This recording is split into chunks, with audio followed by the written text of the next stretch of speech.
Hello everyone, welcome back again to my YouTube channel is English with Lata and today we are talking about a new topic। आज का हमारा नया topic है need to भी एक models होता है।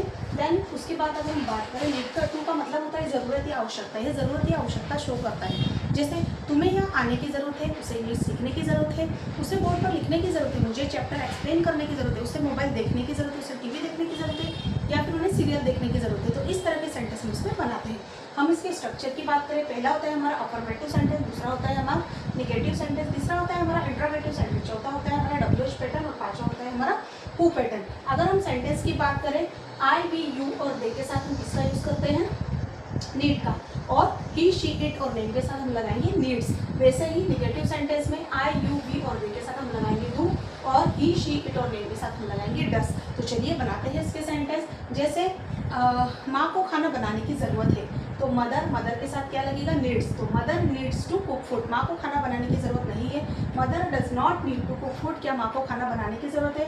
Does mother need to cook food, माँ को खाना बनाने की ज़रूरत कैसे है? How does mother need to cook food, और किसे खाना बनाने की ज़रूरत है? Who needs to cook food. Mohan को इंग्लिश बोलने की ज़रूरत है, Mohan needs to speak English, Mohan को इंग्लिश बोलने की ज़रूरत नहीं है। Mohan does not need to speak English, क्या मोहन को इंग्लिश बोलने की ज़रूरत है? Does Mohan need to speak English, Mohan को इंग्लिश बोलने की ज़रूरत कैसे है? How does Mohan need to speak English, और किसे इंग्लिश सीखने की ज़रूरत है?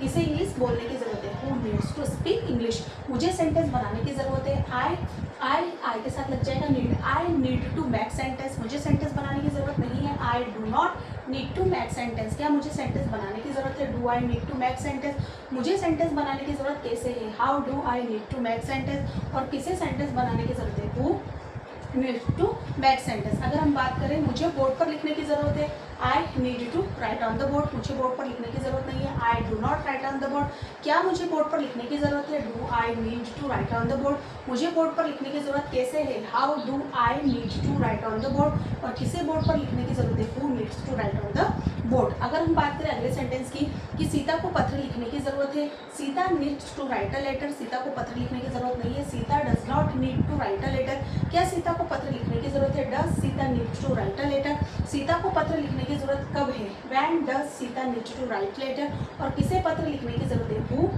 Who needs to write a letter. तो इस तरह के नीड टू के सेंटेंस हम इसमें बनाते हैं। जैसे आई, वी, यू और दे के साथ हम लगाते हैं नीड टू, और ही, शी, इट, नेम के साथ हम लगाते हैं नीड्स टू। वैसे ही नेगेटिव सेंटेंस में आई, वी, यू, दे के साथ हम लगाते हैं डू नॉट, और ही, शी, इट, नेम के साथ हम लगाते हैं डज नॉट। इस बात को ज़रूर याद रखिए। तो एक सेंटेंस की इंग्लिश आपके लिए, जैसे माँ को कमरा साफ करने की ज़रूरत है, इसे इंग्लिश में कैसे ट्रांसलेट करेंगे? प्लीज़ कमेंट बॉक्स में कमेंट्स करके ज़रूर बताइए। Thank you.